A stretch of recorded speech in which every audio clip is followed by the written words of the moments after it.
Record বন্ধ করুন। প্রশ্ন, উত্তর, সঠিক সময় কখন? সুবহে সাদিক থেকে সূর্যোদয় পর্যন্ত। এখন ঘড়ি থাকলে পার্থক্য কেন?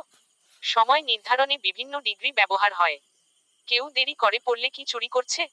সময় পার হয়ে গেলে, হ্যাঁ, এটা নামাজ চুরি। নির্ভরযোগ্য সূচি কিভাবে বুঝব? ইসলামিক ফাউন্ডেশন, মসজিদের বিশ্বস্ত ঘড়ি, অ্যাপ 18 ডিগ্রি ভিত্তিক।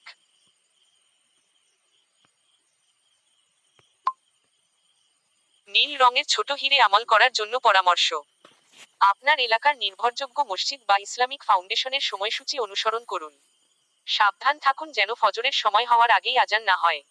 এবং ফজরের সময় শেষ হওয়ার আগে অবশ্যই নামাজ আদায় করুন। আপনি চাইলে আপনার এলাকার, যেমন ঢাকা, কলকাতা, শিলিগুড়ি ইত্যাদি নাম উল্লেখ করলে আজকের সঠিক ফজরের সময় বলতেও পারি ইনশাআল্লাহ। কাবা আল্লাহ আমাদের সবাইকে নামাজ ঠিক সময়ে, খুশু খুজু সহ আদায় করার তৌফিক দিন। আমিন।